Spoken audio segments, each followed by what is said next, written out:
Hi, and welcome to another tutorial in which I share with you guys another assessment for building literacy skills.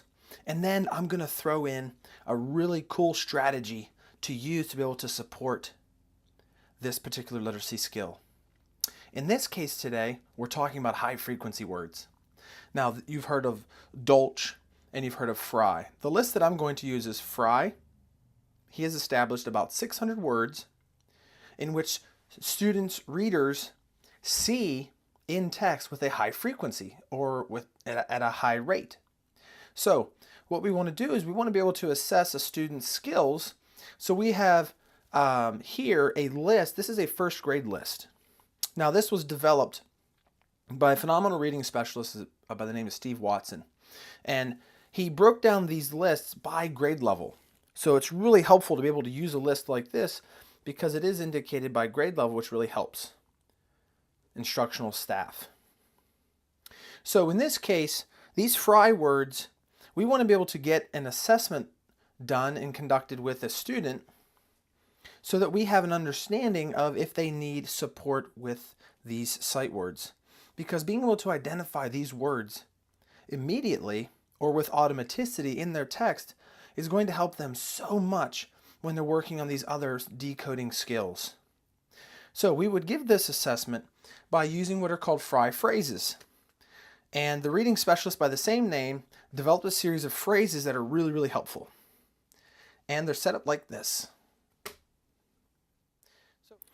Okay, so what we have here is we have a stack. I don't have the full list, but I at least wanted to show you using a section of the Fry phrases. Now what you would do is you would use these phrases, you would set them in front of the learner, and the learner would read each of these phrases. Now, as we are conducting the assessment, we're going to be going down this list. And notice there are 4 spaces so that you can conduct this assessment throughout the school year. Every so many weeks, give it every 6 weeks, 5 to 6 weeks is really helpful when you are assessing a child's high frequency words. So with this stack, we'll have the child read the phrase, and the underlined phrase, the underlined word in the phrase is what we're focused on. So what we want to do is we want them to read it, and if they do not identify it within 3 seconds typically, because we're looking for automaticity, then we know that that is a word that the student's going to need to work on. So with your assessment, you can either put a little X or leave it blank. Now, for students who are beginning of the school year, we don't want them to feel defeated.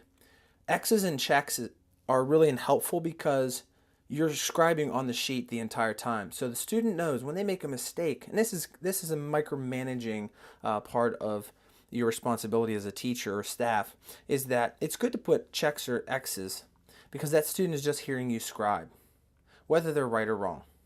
And we want to encourage them every step of the way. So they read the phrase. If they incorrectly read these words, that's not as important, but we'll help them and guide them along and move them on to the next phrase. So they'll read these phrases and we'll collect this data. And if it shows up that if you're looking anything below 90%, might be a little frustrational for the student. Now, it's really up to your professional discretion because if they're pretty close, then you still could use this as an instructional range. Now, for the strategy for them to work on this, we can do something what is called power words. It has other names. But basically what we do is we're going to take 7 of these cards and we're going to do some practicing with the students. Let me show you what that looks like. So I've pulled out 7 words from the stack to start with. And to illustrate a few different ways that you can assist students on some words they're having trouble with. But here's how the procedure goes. So with these 7 cards, I'm going to have this student throughout the day. This isn't something that you focus 10 to 15 minutes on. This is something that is just rapid fire. They'll have these nearby. I always recommend that you hole punch, and as you're adding cards to the stack, you're going to hole punch and add them to that ring. Because if they fall to the floor in the student's workspace, then it's not something where there's words all over the floor. So, a student, we simply tap on the word, and ask them to read it, practicing their phrase. So it is b, b. Now, for some strategies, you can help them to sound out the word so you can focus on the blend. Bull, bull. And they repeat after you. Bull, ew, ew, bull, ew. Okay, put it together. Blue. All right, read that phrase one more time. It is blue. Excellent job. Now, we're not going to put a star in this corner just yet, and I'm going to tell you all about that. So what we'll do is we'll move it to the bottom. Now, for the next phrase, let's pretend they read it correctly. Find the green. Wonderful job. So we put a little star there. And we move it to the bottom of our stack.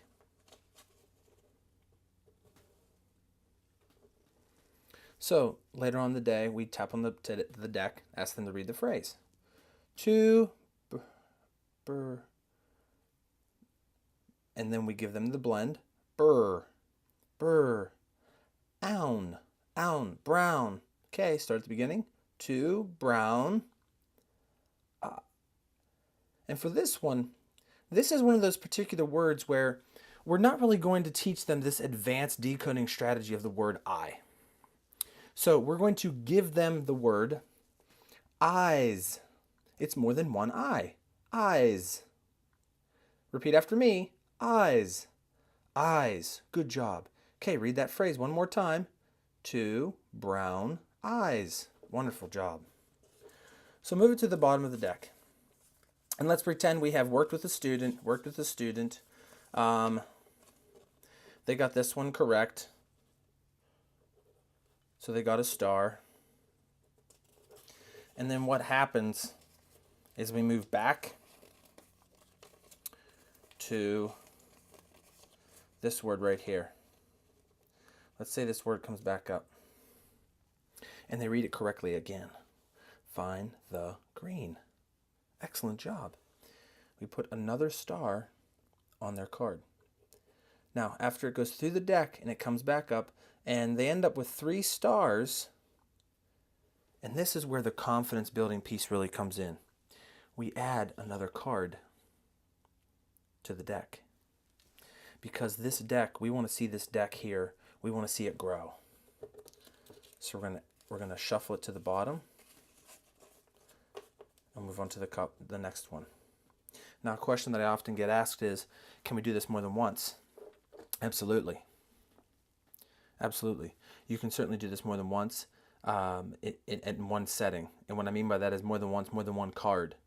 I would suggest doing maybe 3 cards at a time, and then continue back to whatever other task they were working on or lesson. So this is an easy strategy where you can just keep going.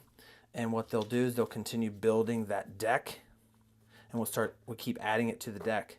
And I also encourage to put these on cardstock. For this video, I put them on just regular stock paper, but I was encouraged to use cardstock because it's sturdy and it lasts much longer, because you're going to be shuffling through these cards multiple times, because what we're trying to achieve here is mastery and automaticity of these fry words. And with that, coupled with the assessment, we can assess their progress throughout the school year. And then we can also use this as a great self-esteem builder for the reader, because they're building their deck, they're growing their words, and we encourage them to know that you're building your vocabulary. This is awesome. And they can be surely proud of themselves for not only putting in the effort. It's not something that's taxing or tiring or exhausting their reading stamina. It's something that's quick and fast that can be done 5-6 times throughout the day easily. This is a quick, fast intervention that can be taken anywhere, and you can continue to practice these. Thank you so much, guys, for taking the time to spend with me to learn about this assessment and this strategy for helping develop students' high-frequency words. Continue to encourage them, continue to build them up, and good luck in all your instructional practices. Thank you.